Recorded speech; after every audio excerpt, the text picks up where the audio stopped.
नमस्कार दोस्तों, मैं हूं सूरज और आज के इस वीडियो के माध्यम से हम लोग साउंड चैप्टर में कुछ महत्वपूर्ण टर्म्स आते हैं जैसे कि आवृत्ति, तरंग धैर्य, आवर्तकाल इत्यादि जो आते हैं इसके बारे में हम लोग समझने का प्रयास करेंगे और प्रयास करेंगे कि वो सारे कॉन्सेप्ट हमारे क्लियर हो जाए जो कि माइंड में रहते हैं और हो नहीं पाते हैं कि आखिरकार इसको किस प्रकार से डिफाइन किया जाए, किस प्रकार से इसको समझा जाए। सबसे पहले अगर दोलन के बारे में कहा जाए कि दोलन को कैसे परिभाषित करेंगे या कैसे बताएंगे कि दोलन क्या है भाई, तो किसी फिक्स एक्सिस के इर्द गिर्द यदि कोई वस्तु जो है अपने स्थान में परिवर्तन करता है तो वह वस्तु उस बिंदु के सापेक्ष में कहलाता है कि भाई वो क्या कर रहा है भाई, दोलन कर रहा है, लेकिन वह उससे क्या होना चाहिए, कनेक्टेड रहना चाहिए।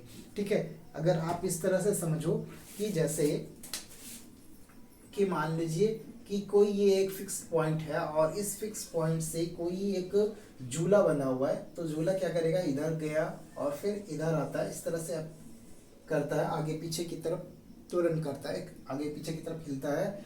तो किसी एक एक्सेस के को आप सेंटर मान लेते, तो ये एक्सेस है भाई, अक्ष है, उसके इर्द गिर्द वो क्या कर रहा है, दोलन कर रहा है, यानी कि हिल रहा है, अपने स्थान में परिवर्तन कर रहा है। तो उस वस्तु में जो उत्पन्न ये जो पोजीशन है वही क्या कहलाता है, दोलन कहलाता है।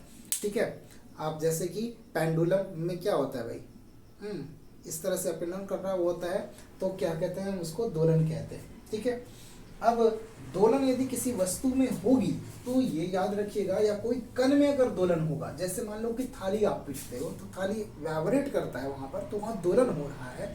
ठीक है, तो ये जो कंपन उत्पन्न हुआ, तो कंपन यदि उत्पन्न होगा तो वो आवृत्ति को भी उत्पन्न करता है। तो इसमें एक टर्म आता है आवृत्ति यानी कि फ्रीक्वेंसी। ठीक है, आवृत्ति यानी कि फ्रीक्वेंसी आता है। ये आवृत्ति यानी कि फ्रीक्वेंसी को किस प्रकार से डिफाइन करेंगे, तो प्रति एकांक समय में किसी कण द्वारा किए गए दोलनों की कुल संख्या को क्या कहते हैं, आवृत्ति कहते हैं। यानी कि कोई पार्टिकल है और वो पार्टिकल प्रति सेकंड यानी एकांक सेकंड में कितनी बार वो वाइब्रेट कर रहा है, कितनी बार उसमें कंपन उत्पन्न हो रहा है, उसकी जो संख्या होगी वही क्या कहलाएगी, वही कहलाता है आवृत्ति। वही क्या कहलाता है, उसकी आवृत्ति कहलाता है। तो एकांक समय में किए गए किसी कण के द्वारा किए गए दोलनों की कुल संख्या जो है आवृत्ति है। कुल संख्या क्या है, आवृत्ति है। ठीक है, अब आवृत्ति को जो सूचित किया जाता है वो किससे सूचित किया जाता है, कहीं पर आपको मिलेगा आवृत्ति को सूचित किससे किया जाता है, एन के जैसा आपको इस तरह से मिलेगा, या छोटी एफ के द्वारा सूचित किया हुआ मिलेगा, या आपको इस तरह से मिलेगा। इस तीनों चीजों से जो है ना उसको सिंबॉलिक मीडियम की तरह एक एन को ऐसे करके ऐसे खींच देता है, यहाँ पर इस तरह से मिलेगा, या एफ फॉर फ्रीक्वेंसी, छोटी एफ, और ये न्यू साइन है, इस तरह से ऐसे करके साइन दिया हुआ रहता है। ठीक है, तो इन तीनों ही साइन से किसको रिप्रेजेंट किया जाता है, तो वो है आवृत्ति को यानी कि फ्रीक्वेंसी को रिप्रेजेंट किया जाता है। ठीक है, बातें समझ में मेरे ख्याल से आ रही होगी। अब फ्रीक्वेंसी का जो एसआई मात्रक होता है वो होता है हर्ट्ज। फ्रीक्वेंसी का एसआई मात्रक क्या होता है, हर्ट्ज होता है। ठीक है, हर्ट्ज होता है। इसको सूचित किससे किया जाता है, इसको सूचित किया जाता है एच जेड से। इसको सूचित किससे किया जाता है, एच जेड से। तो आवृत्ति यानी फ्रीक्वेंसी का जो एसआई मात्रक होता है वो होता है हर्ट्ज, जिसको एच जेड के द्वारा जो है वो सूचित किया जाता है। ये याद रखेंगे आप लोग, बहुत ही ज़्यादा सवाल जो है ना वो पूछा जाता है, कॉम्पिटिटिव एग्जाम में भी पूछे जाते हैं और छोटे मोटे एग्जामिनेशन में पूछे जाते हैं। और सिलेबस की बात अगर किया जाए तो क्लास 9 और क्लास 10 में सिलेबस में है, 11th में भी इसको सिलेबस में डाला गया है।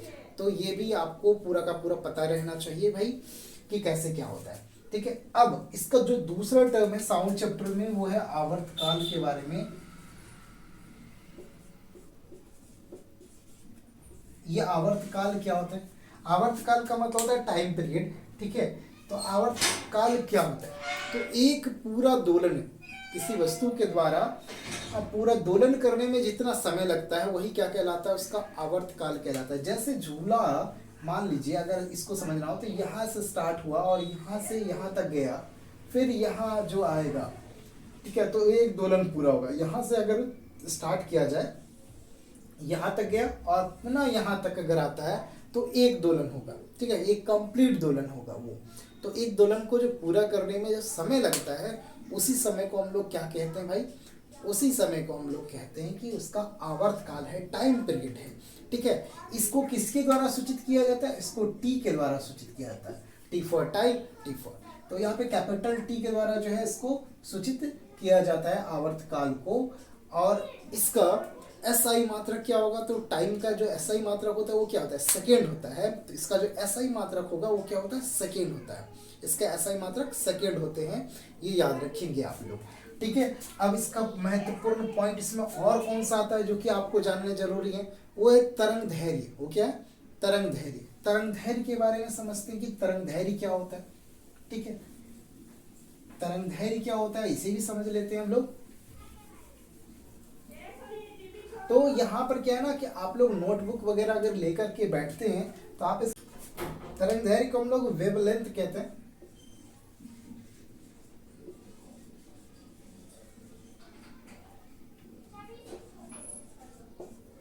वेवलेंथ कहते हैं। अब ये क्या होता है भाई, इसके बारे में भी समझ लेते हैं हम लोग, प्रयास करते हैं। तरंग धैर्य, आप अगर तरंग धैर्य को डिफाइन करोगे तो उसके लिए डायग्राम के माध्यम से मैं आपको समझाने का प्रयास करता हूँ। जैसे मान लो कि कोई तरंग है, वो इस प्रकार से प्रोपेगेट करते हुए आगे की तरफ संचरण करते हुए आगे की तरफ इस तरह से बढ़ रहा है।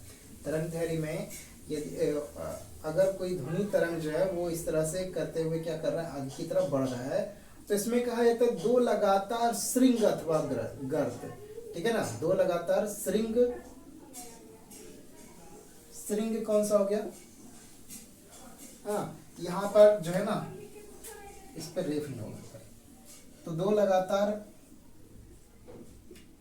श्रृंग अथवा दो लगातार गर्त के बीच। ठीक है, तो यहाँ पर ये है गर्त, तो यहाँ से यहाँ तक का या यहाँ से यहाँ तक का दो लगातार श्रृंग अथवा दो लगातार गर्त के, या एक दोलन को पूरा करने में जितना डिस्टेंस कवर करता है, ऐसा भी डिफाइन करता है गर्त। ये भी क्या हो गया भाई, गर्त। तो दो लगातार गर्त या दो लगातार गर्त या दो लगातार श्रृंग के बीच की दूरी, किसी ध्वनि तरंग के द्वारा ना उत्पन्न जो तरंग होता है उसके माध्य स्थिति में देखा जाए यहाँ पर कि कोई ध्वनि तरंग जो है चला तो वह क्या बनाएगा, श्रृंग या गर्त बनाता है। अगर है तो वहां पर देखेंगे तो दो लगातार श्रृंग अथवा दो लगातार गर्त के बीच की जो दूरी है, बीच की जो दूरी है वही क्या कहलाता है, तरंग धैर्य यानी कि वेवलेंथ कहलाता है। तरंग धैर्य यानी कि वेवलेंथ कहलाता है। और इसे सूचित किसके द्वारा किया जाता है, लेम्डा के द्वारा सूचित किया जाता है।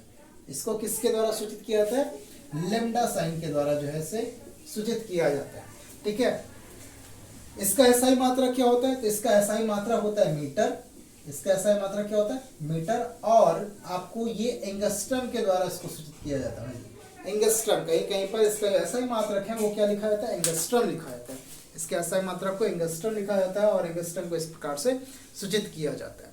ठीक है, तो ये छोटी छोटी बातें हैं, जानने चाहिए आप लोगों को। ये याद रखिए, ग्रीक शब्द है ये लेम्डा। पूछा जाए आपसे कि कौन सा शब्द है तो आप बताओगे कि ये ग्रीक शब्द है। कौन सा शब्द है, ये ग्रीक शब्द है। ग्रीक शब्द से इसको लिया गया है। ठीक है, मेरे ख्याल से समझ में आ रही होगी आपको ये सारी बातें। अब आते हैं हम लोग आयाम के बारे में। किसके बारे में समझते हैं, आयाम के बारे में। ये सारे फैक्ट्स जो है ध्वनि तरंग से रिलेटेड है। आप लोग आयाम का वे डेफिनेशन अगर पूछे या आयाम पूछा जाए तो आप बता सकते हो। देखिए आवृत्ति और आयाम यहाँ पर आयाम के बारे में, आयाम को एम्पलीट्यूड कहा जाता है। ठीक है, तो आयाम क्या, किसी भी ध्वनि तरंग द्वारा अपने माध्य स्थिति में किए गए अधिकतम विस्थापन को, ये जो विस्थापन है अपनी माध्य स्थिति से अधिकतम विस्थापन को, तो ध्वनि तरंग के कण जो है ना वो इस तरह से प्रोपेगेट होते हुए इस तरह से अगर आगे की तरफ बढ़ रहे हैं, तो ये जो एरिया है मैक्सिमम डिस्टेंस अपने मीन पोजीशन से जो मैक्सिमम डिस्टेंस है वही उसका क्या कहलाता है, आयाम कहलाता है। वही क्या कहलाता है, आयाम कहलाता है। चाहे वो ऊपर रहे या नीचे रहे उससे मतलब नहीं है। क्या बोला गया इसमें, फिर से समझिए। इसमें बोला गया इसमें कि कोई ध्वनि तरंग के माध्य स्थिति में किए गए अधिकतम विस्थापन को, माध्य स्थिति इसका ये है मेन पोजीशन, माध्य स्थिति क्या ये है, इस चीज को बता रहा है वो कि माध्य स्थिति है। तो माध्य स्थिति में किए गए अधिकतम विस्थापन को तो कहाँ पर किया भाई, कण पार्टिकल्स, तो अधिकतम विस्थापन यहाँ पर, यहाँ तो न्यूनतम है, यहाँ भी न्यूनतम है, कम है, तो सबसे अधिक कहाँ है, तो सबसे अधिक दिख रहा है यहाँ पर, सबसे अधिक डिस्टेंस जो है वो यहाँ पर मेन पोजीशन, सबसे अधिक डिस्टेंस यहाँ पर कवर किया है, इसलिए ये जो पोजीशन होगा वही उसका क्या कहलाएगा, उस ध्वनि तरंग का वहाँ पर क्या कहलाएगा कि आयाम ज़्यादा है।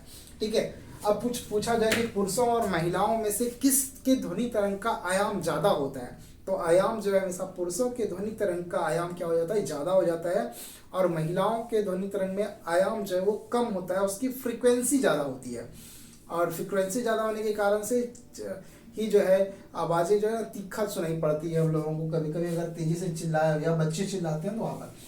अब इसे जो है ना ए द्वारा, कैपिटल ए द्वारा सूचित किया था, और इसका भी ऐसा ही मात्रक क्या होगा भाई, मीटर होता है, क्योंकि ये भी देखो लेंथ ही मापा जाएगा ना यहाँ पर, तो इसका भी ऐसा ही मात्रक क्या होता है, मीटर होता है। तो 3-4 फैक्ट्स थे जिसको की जानने जो है ना हम लोगों को ज़रूरी था इस इस वीडियो के माध्यम से। ठीक है, हमारा प्रयास रहेगा कि मैं आपके बीच में और भी आकर के अलग अलग फैक्ट्स को जो है ना रख सकूं। आशा करते हैं कि आपको समझ में आया होगा, अगर नहीं समझ में आएगा या कोई छोटी क्या कहें आपके लिए, बस इतना सा ही इस वीडियो के माध्यम से। ठीक है।